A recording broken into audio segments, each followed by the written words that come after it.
The Grand Hall of the Interplanetary Council was an architectural wonder, a massive chamber suspended in the vacuum of space, attached to the orbital station circling Proxima Centauri. 15 crystalline platforms hovered above the central dais, each illuminated with the specific spectral requirements of its occupying delegation. The hall had been designed as a testament to cooperation, a neutral ground where species from across the known galaxy could gather without biological disadvantage. Today, that spirit of cooperation felt like a distant memory. Ambassador Elena Voss stood at the edge of Earth's platform. Her normally composed features tightened with tension. Her dark hair was pulled back in a severe bun, emphasizing the sharp angles of her face.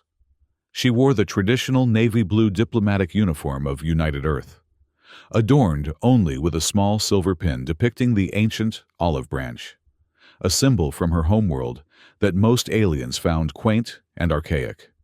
"They're late," said Captain May Tanaka beside her, checking her neural interface for the third time in as many minutes.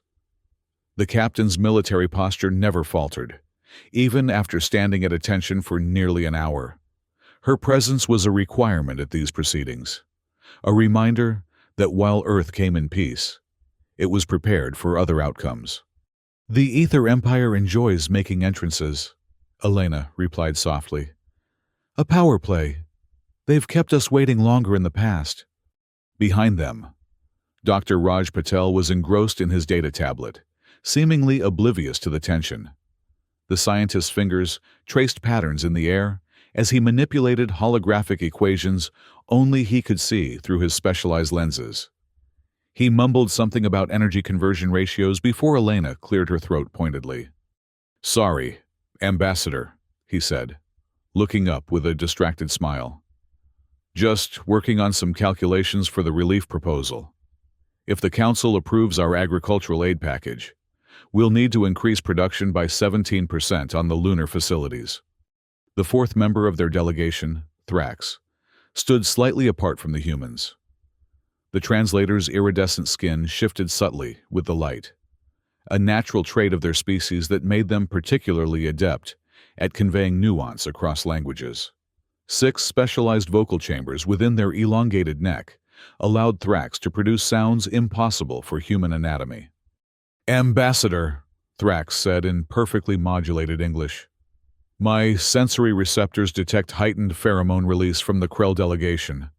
They seem agitated." Elena followed Thrax's gaze to where the massive arthropoid representatives clicked their mandibles nervously. The Krell homeworld had been among the first to suffer from the mysterious crop failures sweeping through the sector. Failures that Earth scientists had determined were not natural in origin. "The emergency food relief proposal can't wait much longer," Dr. Patel murmured. 3 more systems reported critical shortages yesterday. Elena nodded grimly. "That's precisely why." The chamber's ambient lighting pulsed, signaling the arrival of the final delegation.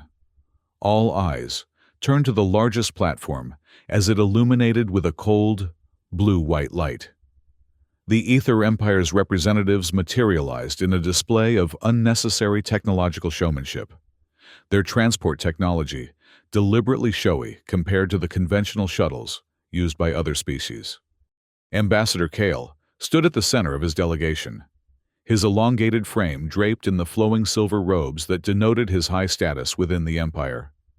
His skin had the characteristic metallic sheen of his species, and the 4 slender arms that emerged from his torso were adorned with intricate ceremonial markings. Behind him stood 6 silent attendants, their features obscured by ornate masks. "The Council acknowledges the presence of all 15 signatory worlds," announced the automated voice of the Chamber's AI. "The emergency session may now commence." Elena took a deep breath and stepped forward to the edge of Earth's platform. A narrow bridge of energy materialized, connecting their position to the central dais. She walked across it with practiced confidence, despite the 100-meter drop below that would send her tumbling into the station's reactor core. At the central podium, Elena placed her palm on the authentication scanner. The system recognized her biometrics, and a holographic display appeared before the assembled delegates. "Esteemed representatives," she began, her voice amplified throughout the chamber. "I come before you today with a matter of grave urgency. As you are all aware, 15 agricultural worlds across 7 systems have experienced catastrophic crop failures in the past standard year. Billions face starvation." Murmurs rippled through the chamber as the translation systems conveyed her words in the native tongues of each delegation. "Earth's scientific core has developed enhanced bioengineered crops capable of surviving in the affected environments. We have prepared an emergency relief proposal that would deploy our agricultural specialists and these resistant seedlines to the affected worlds immediately," she gestured, and the holographic display expanded to show detailed logistics plans. "Furthermore," Elena continued, "our scientists have discovered evidence suggesting these crop failures are not natural. The pattern of genetic degradation indicates deliberate tampering." "A preposterous accusation!" Ambassador Kale's voice cut through the chamber like a blade. The ether representative stepped onto his own energy bridge and glided toward the central dais. "Earth once again attempts to position itself as the savior of worlds while casting suspicion on others." Elena maintained her diplomatic composure. "We are making no accusations, Ambassador. We are simply presenting scientific findings and offering assistance to suffering worlds." Kale's upper arms gesticulated in what Elena recognized as a gesture of contempt. "And how convenient that Earth's crops remain unaffected. How fortunate that you alone possess the solution to this crisis." Dr. Patel stepped forward on the Earth platform, his voice tight with barely contained anger. "These are verifiable scientific facts. We've shared all our data with the Council's research division." Elena shot him a warning glance. Any break in protocol could undermine their position. "The Council research division, which Earth scientists dominate," Kale countered smoothly. He had reached the central dais now and stood uncomfortably close to Elena.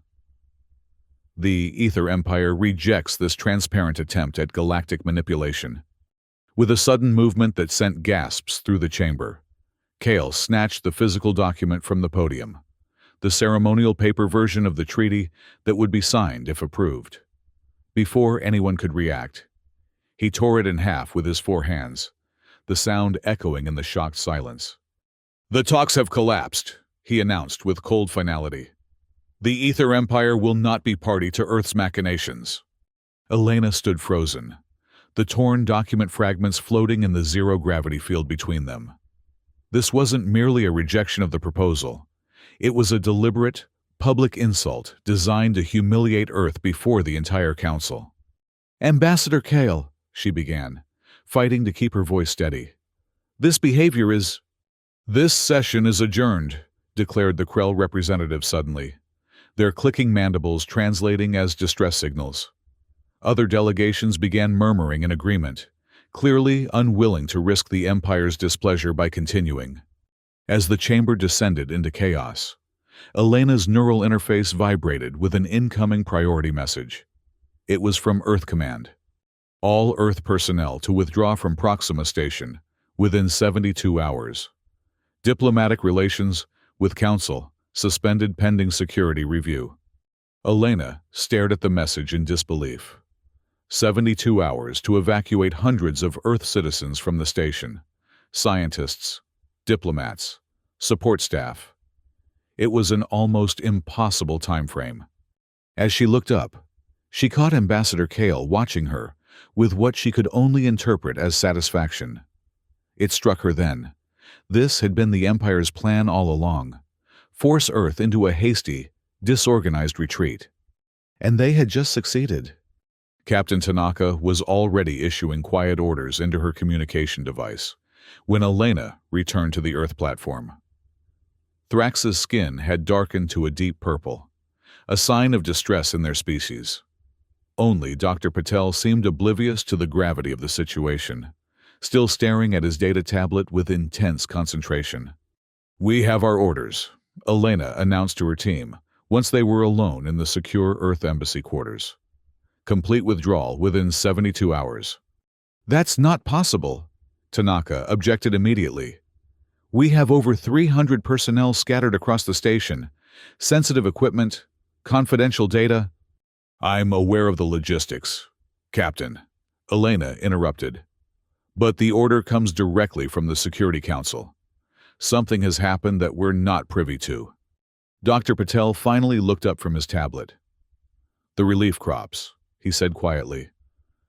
What happens to the worlds that need them? Elena's expression hardened. That's no longer our concern. Earth has been rebuffed by the Council.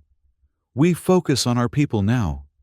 Ambassador, Thrax interjected, their voice modulating to express concern. My sources indicate unusual movement among the Ether military vessels in this sector. 6 dreadnoughts have altered course in the past hour. Tanaka's hand moved instinctively to the weapon at her hip. They're positioning for an interception. We cannot assume hostile intent, Elena cautioned, though a cold knot formed in her stomach. With respect, Ambassador, I'm responsible for the safety of Earth citizens, Tanaka replied. And I'm telling you, this evacuation just became a tactical extraction under potential enemy threat. Elena gazed out the viewport at the massive Proxima station, extending into space like a technological spiderweb. Thousands of beings from across the galaxy called it home, and now her people had less than 3 days to flee from it. Begin evacuation procedures, she ordered finally. Priority 1 is personnel. Priority 2 is sensitive data. Priority 3 is equipment. Dr. Patel, you'll coordinate with the scientific teams. Captain Tanaka, security and logistics. Thrax, I need you to quietly gather intelligence on the movement of other delegations. As her team dispersed to their tasks, Elena remained at the viewport, watching the distant, blue-white star of Proxima Centauri. For nearly 2 centuries, Earth had been part of the galactic community, offering its unique biological insights and agricultural expertise in exchange for access to advanced technologies and cultural exchange. Now, in a matter of hours, that era might be ending. Her neural interface chimed with another message. This one wasn't from Earth Command, but from an anonymous source. The encryption pattern was one she recognized, a channel used only by her most trusted informant within the Council bureaucracy. The message contained only 4 words, but they sent a chill down her spine. They engineered the famines. The evacuation quickly transformed from orderly to chaotic as word spread throughout the Earth contingent. Scientists frantically backed up research data. Diplomats destroyed sensitive documents, and families packed whatever belongings they could carry on the short-notice evacuation transports. Captain Tanaka had established a security perimeter around the Earth sector of the station, with armed personnel checking identifications and monitoring for any external threats. So far, the other delegations were maintaining a respectful distance, but tension permeated the recycled air. We've secured passage for the first wave of civilians, Tanaka reported, pointing to a holographic display of the station and surrounding space. 3 transports will depart in 6 hours, carrying primarily families with children and medical cases. Elena nodded, studying the tactical display. The Earth diplomatic vessel, the ENS Concordia, was their largest ship, capable of accommodating the remaining personnel once the civilian transports had departed. It was currently docked at the outer ring of the station. What concerns me is this, Tanaka continued, highlighting a section of space beyond the station. Long-range sensors have detected multiple vessels holding position just beyond the Proxima gravity well. They're not broadcasting identification, but the energy signatures match Ether military configurations. Could they be regular patrols? Elena asked, though she already suspected the answer. Not in that formation, Tanaka replied grimly. They're positioned along our most likely departure vectors toward Earth. Dr. Patel burst into the command center, his normally meticulous appearance disheveled. Ambassador, we have a serious problem. The agricultural research data, our most important findings on the crop failures. It's stored in the main council database. Our access has been revoked. Can you retrieve it? The scientist hesitated. Technically, yes. But it would require bypassing council security protocols. That would be a direct violation of at least 3 sections of the Technology Sharing Treaty. Elena closed her eyes briefly, weighing the implications. How certain are you about your findings? That the crop failures were engineered? The evidence is compelling, Patel answered. The genetic degradation follows a pattern too precise to be natural evolution or random mutation. Someone introduced a targeted biological agent designed to attack specific food crops, while leaving others untouched. And your evidence implicates the Ether Empire? Dr. Patel spread his hands. The evidence shows intent and sophisticated bioengineering. As for who is responsible, there are indicators, but nothing I would call conclusive proof. Elena turned to Tanaka. If the Ether forces attempt to intercept our evacuation, what are our chances? The captain's expression was stone. The Concordia is a diplomatic vessel with minimal defensive capabilities.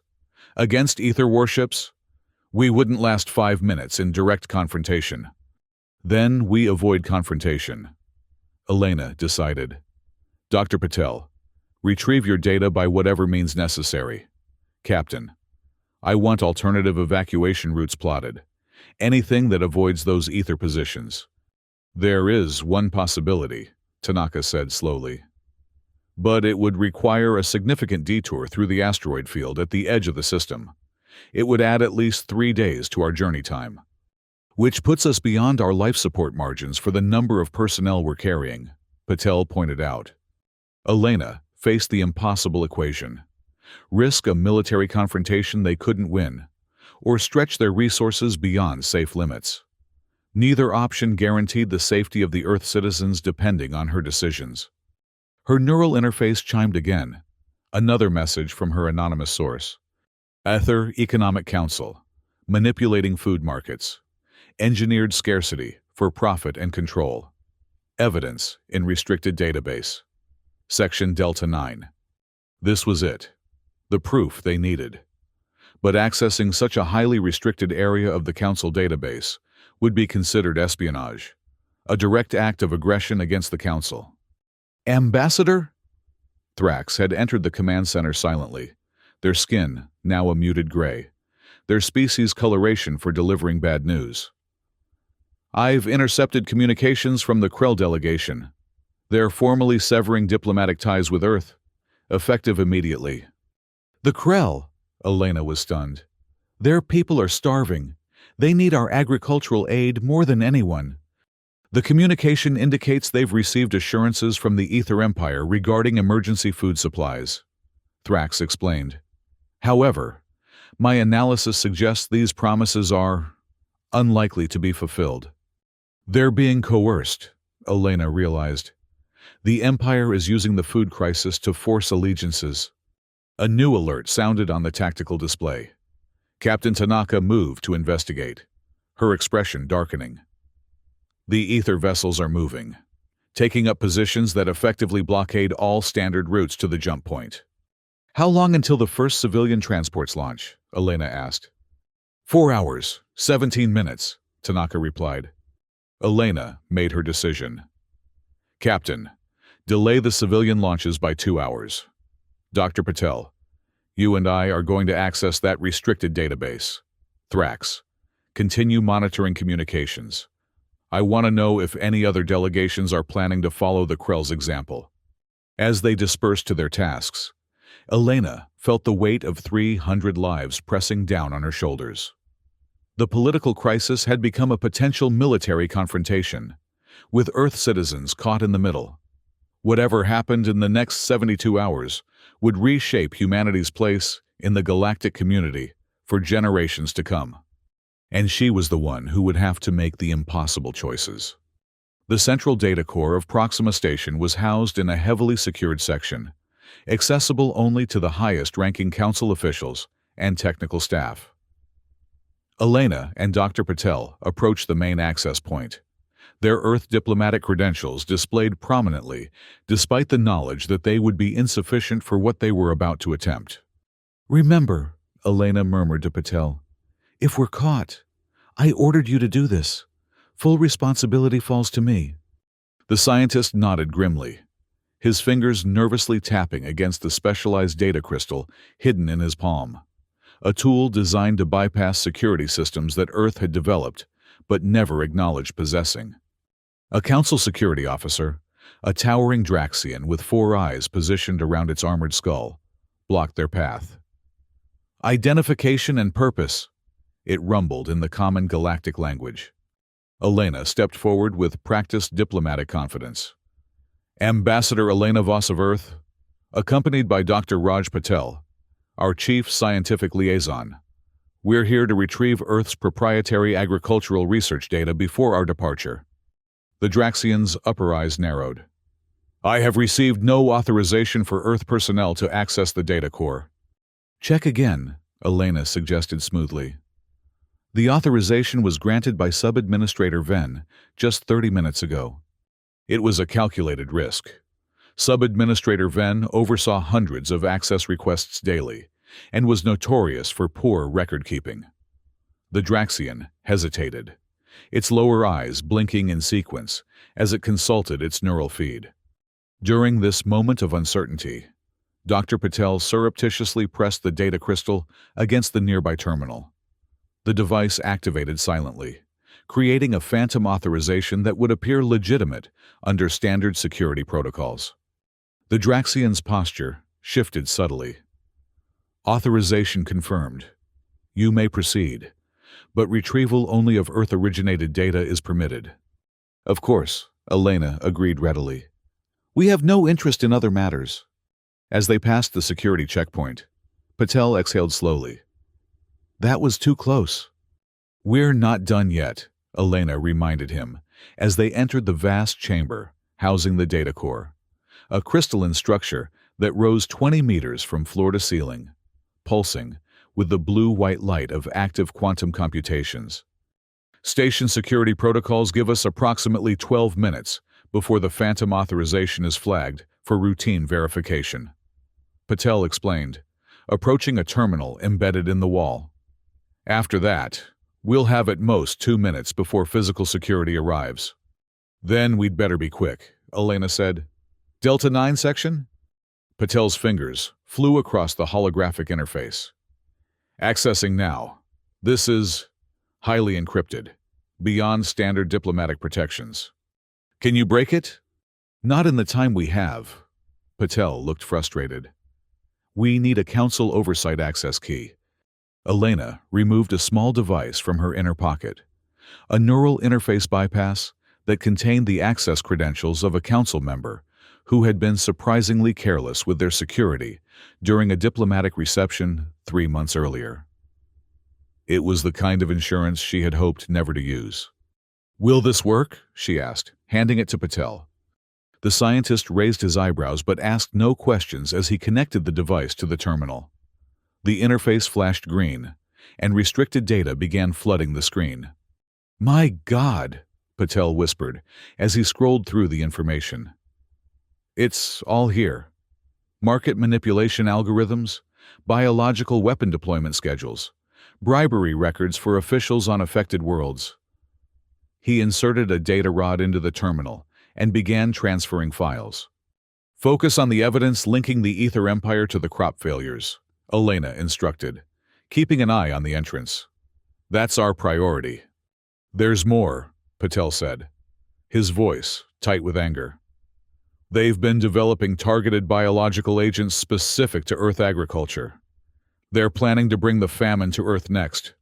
Elena felt a cold rage building inside her. The Ether Empire wasn't merely manipulating the current crisis. They were planning a direct attack on her homeworld's food security. Millions would starve if their plan succeeded. "Ambassador," Patel's voice had dropped to a whisper. "According to these records, they've already dispatched agents to 3 of Earth's major agricultural colonies. The bioweapon could be deployed within weeks. A security alert flashed on the terminal. Their phantom authorization had been flagged for verification sooner than expected. "Download complete?" Elena asked urgently. 63%, Patel replied, watching the progress indicator with growing anxiety. "We need to go now," Elena insisted as a second alert appeared. "Just a few more seconds." Patel's eyes remained fixed on the terminal as the percentage climbed. 78, 85. The distinct sound of armored footsteps echoed from the corridor outside. "Patel!" Elena hissed. 97. Complete. He yanked the data rod free just as the terminal locked down. "We've got it." They moved quickly to a secondary exit, avoiding the main corridor where security would be approaching. Elena's diplomatic override still functioned on basic station systems, allowing them to slip through service passages, normally used by maintenance drones. "We need to get this information to Captain Tanaka immediately," Elena said, as they hurried through the narrow corridors. The evacuation timeline just became more critical. "What will Earth do with this evidence?" Patel asked, clutching the data rod that now contained proof of an act of war. "First, we need to get our people safely off this station," Elena replied. "After that, Earth will have to decide whether to present this evidence to the wider galactic community or take more direct action against the Empire." As they neared the Earth sector, Elena's neural interface buzzed with an incoming priority message. It was from Thrax. "Emergency signal from planet Jar. Population dying from starvation. Council has frozen all relief efforts." Attached was a video feed showing horrific scenes from Jar's surface. Masses of emaciated beings gathered around empty distribution centers. Children with distended bellies lying motionless in makeshift medical facilities. The Jarians were a peaceful species who had been among the first to welcome humans into their sector of space centuries ago. Elena stopped in her tracks, staring at the images in horror. "They're just letting them die," she whispered. Dr. Patel looked over her shoulder at the feed, his face ashen. "We could divert some of our emergency supplies. Even a fraction of what we have aboard the Concordia could save thousands. And delay our evacuation, putting our own people at risk," Elena pointed out, the impossible choice tearing at her. "If we leave knowing this is happening and do nothing, what does that say about humanity?" Patel challenged. "About what we stand for?" Elena had no answer as they continued toward the command center, the images from Jar burning in her mind. Back at the Earth sector's command center, chaos had erupted. Captain Tanaka was issuing rapid-fire orders as personnel rushed to battle stations. "What's happening?" Elena demanded as she entered. "The ether blockade has tightened," Tanaka explained tersely. "They're now actively scanning our civilian transports. 2 Council security vessels have joined them, officially to ensure safe passage, but effectively reinforcing the blockade. They know we accessed the restricted data," Elena realized. "Most likely, we've moved up the evacuation timeline. First transport launches in 30 minutes. Elena handed the data rod to a communications specialist. "Get this to the secure transmitter. Priority encryption. Direct line to Earth Security Council." "Ambassador," Thrax called from the communication station. "Incoming transmission from Ambassador Kale.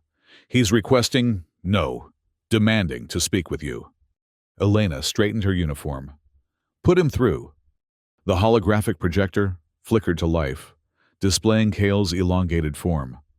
His silver skin seemed to gleam with satisfaction.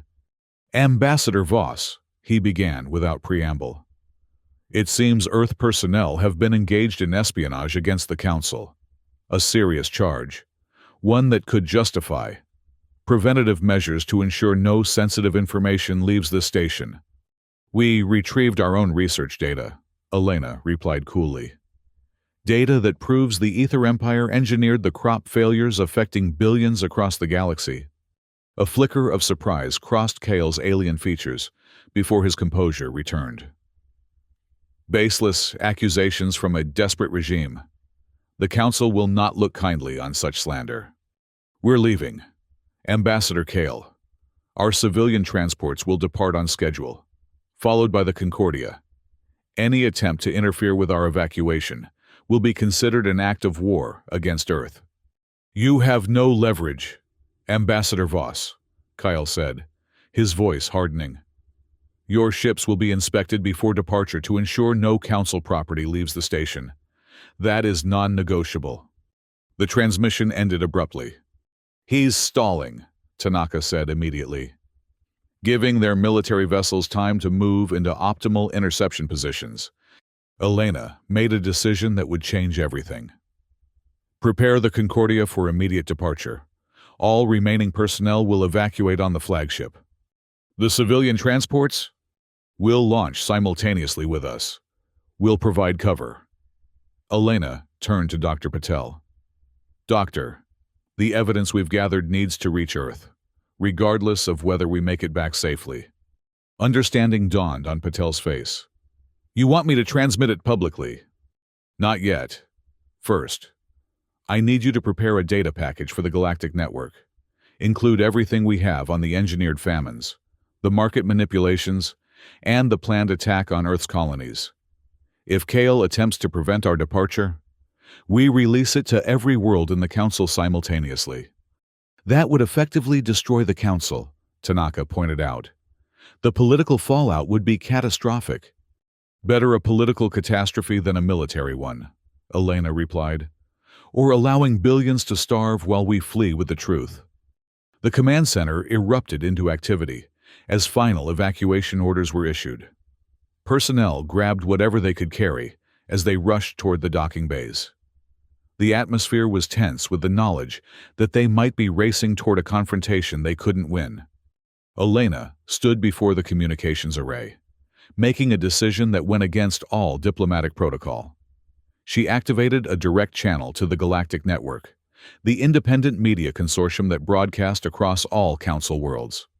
This is Ambassador Elena Voss of Earth, she began, her voice steady despite the chaos around her. I am transmitting evidence that the Ether Empire has engineered the crop failures affecting worlds across the galaxy. They have manipulated food markets to create artificial scarcity, used starvation as a political weapon, and are planning similar attacks against Earth colonies. Behind her, Dr. Patel was uploading the evidence directly to the network, bypassing Council censorship protocols.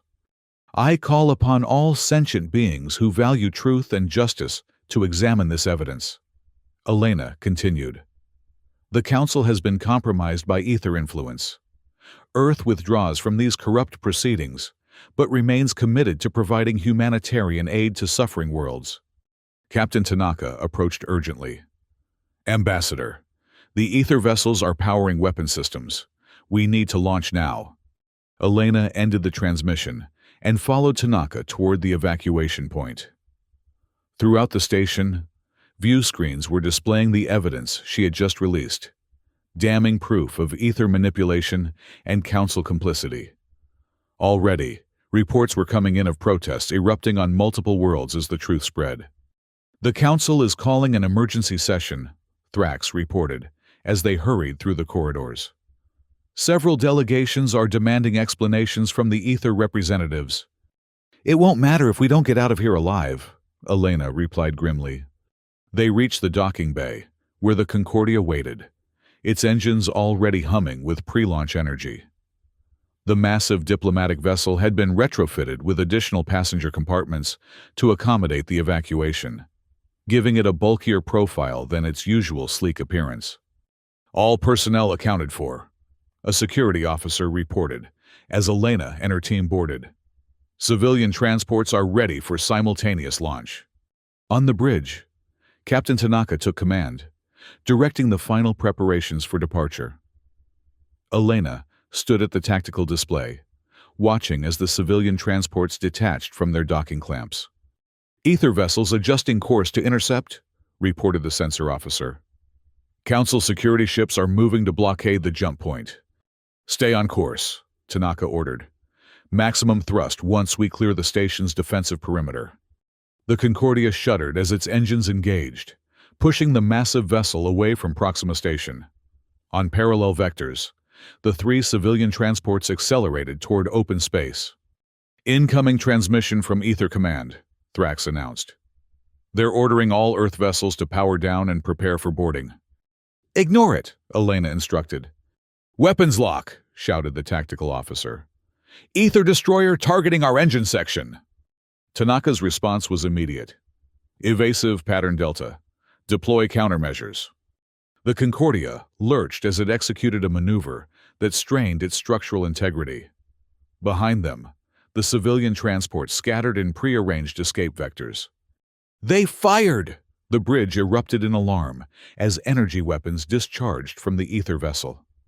The shot missed the Concordia by meters, but struck one of the civilian transports on its outer hull. The smaller vessel spun from the impact, emergency systems flaring as it struggled to maintain structural integrity. Get me a channel to that transport, Elena demanded. Comms established, Thrax confirmed. Transport horizon. This is Ambassador Voss. Report damage. Hull breach in sections 3 and 4, came the strained reply. We've sealed the compartments, but we've lost engine stability. We can't make the jump to FTL.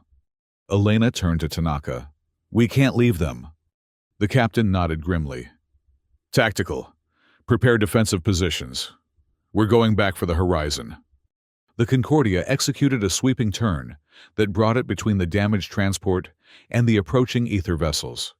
Its minimal defensive shields flared to full power, not enough to withstand a concentrated assault, but perhaps enough to buy time for the civilian vessel to effect repairs. Ambassador, Dr. Patel called from the communication station. Our broadcast is having an effect. 3 council members have publicly condemned the Ether Empire's actions. The Krell have reversed their position and are demanding immediate food relief for their worlds. Political statements won't stop those warships, Tanaka said, pointing to the tactical display where 2 additional ether destroyers had moved to join the blockade. Elena watched as the situation deteriorated from diplomatic incident to potential massacre. The Concordia was no match for the ether military vessels, and the damaged civilian transport remained vulnerable. In that moment, a transmission cut through the chaos, a direct communication from Earth Command. Emergency authorization granted. Activate Protocol, Sunshield. Elena's eyes widened. Protocol Sunshield was a classified defensive technology that Earth had developed but never deployed, a violation of technology-sharing treaties that would constitute a direct escalation. Dr. Patel, she called, you're authorized to activate Sunshield. The scientist stared at her in shock. Ambassador, that technology is untested in combat conditions. The energy requirements alone could... We're out of options, Doctor. Elena cut him off. Either we deploy Sunshield, or we prepare to be boarded, or destroyed. With visible reluctance, Patel moved to a secured console and entered a series of complex authorization codes. Throughout the ship, hidden systems began to power up, drawing massive energy from the Concordia's reserves. Capacitors charging, Patel reported. 30 seconds to deployment capability. Ether vessels continuing approach, the tactical officer warned. Energy readings indicate weapon systems at full charge. Elena opened a general broadcast channel.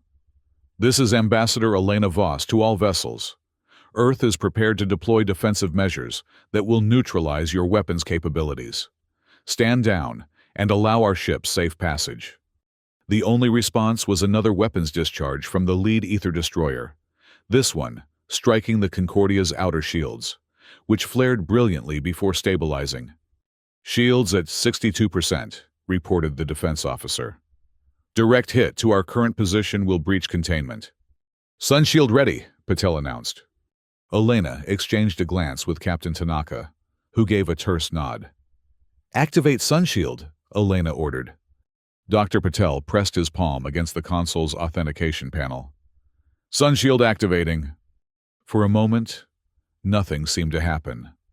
Then, a wave of energy expanded outward from the Concordia in a translucent sphere, encompassing both the flagship and the damaged civilian transport.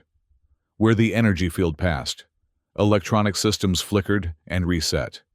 On the tactical display, The ether vessels suddenly showed massive power fluctuations.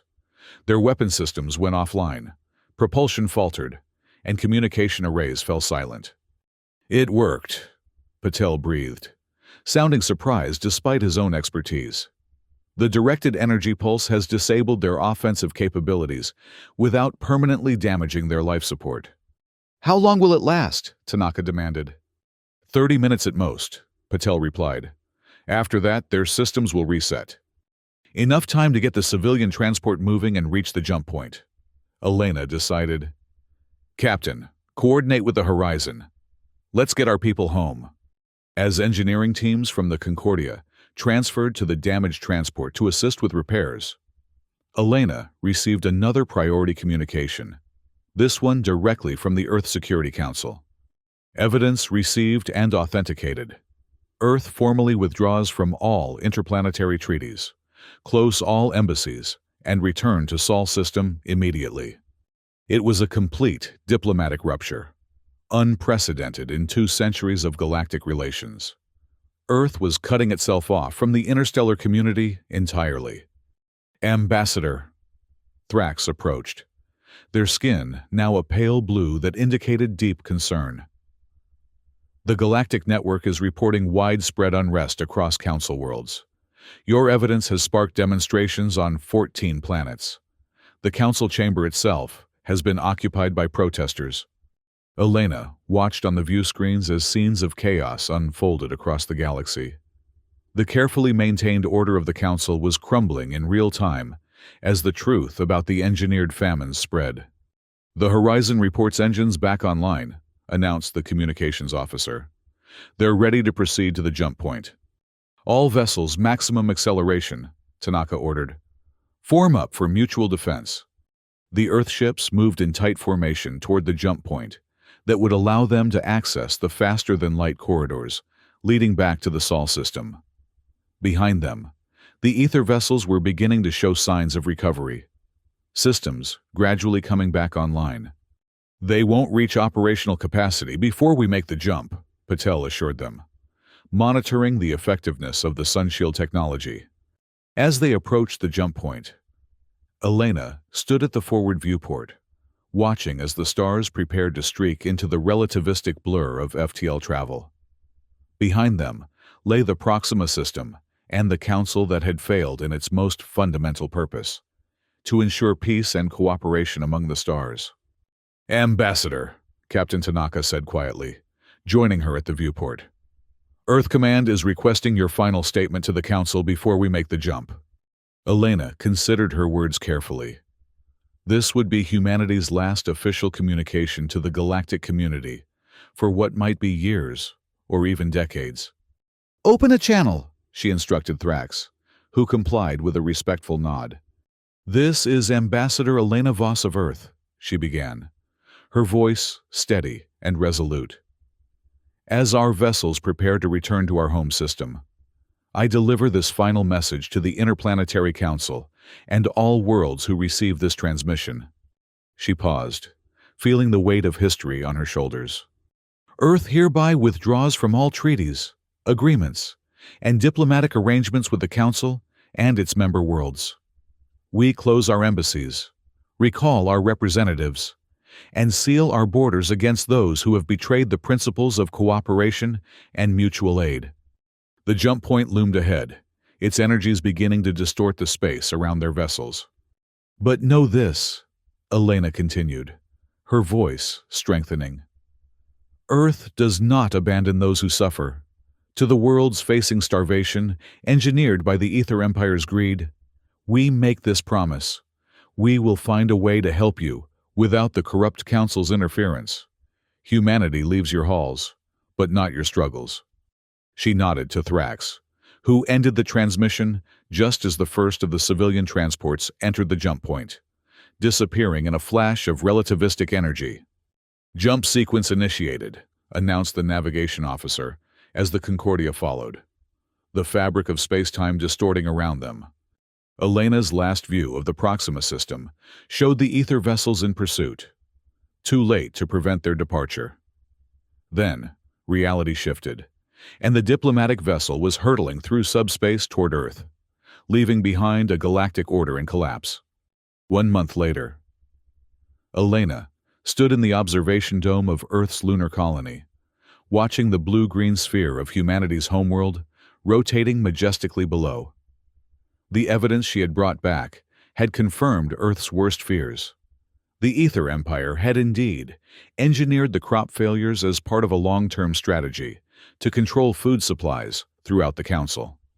Earth's response had been swift and decisive. All diplomatic ties severed, defense systems activated around every human colony, and a complete information blackout imposed on all communications with former Council worlds.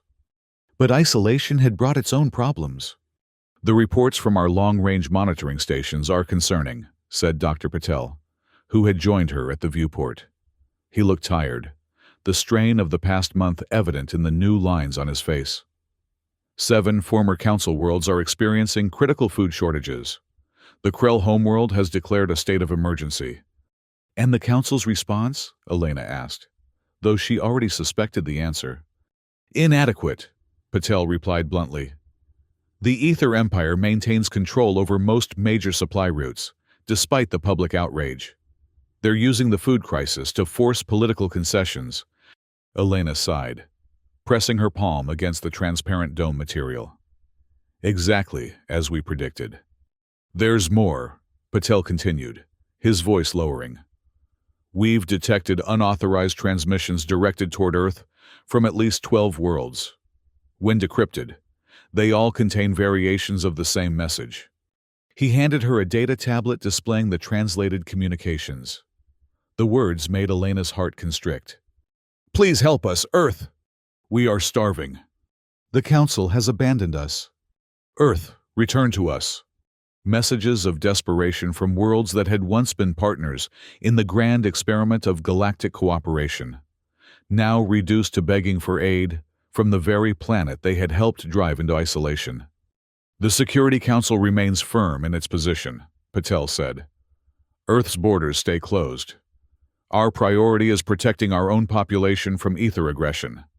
And the engineered bioweapon targeting our agriculture?" "Neutralized," Patel assured her. "We identified and contained all samples before they could be deployed. Our food security is intact." Unlike so many other worlds, Elena thought bitterly. A new alert appeared on the data tablet, a galactic network broadcast that had been intercepted by Earth's monitoring stations. The footage showed massive demonstrations on the Krell homeworld, the arthropoid beings holding makeshift signs in multiple languages. Earth was right. Ether Empire lied. "We need food, not politics." Similar scenes played out across a dozen worlds, populations rising up against a council that had failed to protect them from manufactured famine. "Public opinion has shifted dramatically," Patel observed. "Many of these worlds were calling for sanctions against Earth just months ago. Now they're invoking our name in their protests." Elena watched the footage with mixed emotions. "They see us as victims who had the courage to walk away." "Are we not?" Patel asked quietly. "We're survivors who had the power to choose our path." Elena corrected him. "These people don't have that luxury." The final clip showed something that made Elena's breath catch. A massive gathering on the agricultural world of Jar, where thousands of beings stood in silent formation. As the camera panned out, their bodies formed a single unified message visible from orbit. "Earth, save us." The Security Council was meeting at that very moment in the underground chambers of New Geneva, debating humanity's next move in a galaxy that had betrayed them. The prevalent opinion favored continued isolation, protecting Earth and its colonies while developing independent technologies to replace what they had previously gained through Council membership. But as Elena stared at the desperate plea from Jar, she recognized the terrible irony of their situation. Earth had withdrawn to protect itself from manipulation and betrayal, only to find itself cast in a new role, that of potential savior to worlds that had turned their backs when Earth needed allies. "What would you recommend, Ambassador?" Patel asked, sensing her internal conflict. Elena turned from the viewport to face him directly. The Ether Empire created this crisis to control food supplies, and thus control worlds. They didn't anticipate Earth discovering their plan and withdrawing completely. No, Patel agreed. They expected us to stay and fight within the Council's corrupt system, where they held all the advantages. So we changed the rules of engagement, Elena continued, her diplomatic mind working through the strategic implications. But now we have a new choice to make. Do we remain in isolation, protecting only ourselves? Or do we selectively re-engage on our own terms, providing aid to suffering worlds without rejoining the Council? The latter would position Earth as an independent power broker, Patel realized, outside the Council system but wielding significant influence through humanitarian aid. Precisely, Elena said. We return not as supplicants seeking readmission to a corrupt order, but as the wronged party offering mercy to those manipulated by the same forces that betrayed us. The political calculus was clear. Earth could transform its diplomatic defeat into a strategic advantage, building direct alliances with grateful worlds, while the Council's legitimacy crumbled under the weight of its failures. But beyond politics lay a more fundamental question, one that had haunted Elena since their hasty departure from Proxima Station. What kind of civilization did humanity want to be? One that retreated behind its borders when threatened, or one that extended a hand to the suffering even after being wronged? As if reading her thoughts, Dr. Patel spoke softly. The agricultural aid packages we prepared before the crisis, they're still in storage. We could have ships ready within days. Elena nodded slowly, making her decision. Prepare a proposal for the Security Council. Targeted humanitarian missions to the worst affected worlds, beginning with Jar. No political conditions attached to the aid. Just food for the starving. The Council will see it as interference, Patel warned. Let them, Elena replied, her resolve hardening. We'll operate completely outside their framework. Direct aid from Earth to suffering populations. She turned back to the viewport, watching as Earth rotated below. The blue planet that had always been humanity's only true home. Now its fortress, and perhaps, soon, its launching point for a new kind of galactic engagement. Earth was forced to leave, she said quietly. But perhaps that departure was necessary for us to return on our own terms. Not as one voice among many in a corrupt council, but as an independent power with the moral authority to help those in need. In the endless void beyond the lunar colony, the stars continued their eternal vigil. Somewhere out there, worlds were calling Earth's name in desperation. The galaxy that had rejected humanity now feared its absence more than its presence. The talks had indeed collapsed. Humanity had left, and the galaxy had begun to fear, not Earth's power, but the prospect of facing the future without it. Elena Voss, the last ambassador of Earth to the Interplanetary Council, placed her hand against the cold transparency of the viewport. Her fingers splayed against the backdrop of stars. We're coming, she whispered to the distant worlds calling for Earth's return. But this time, on our terms.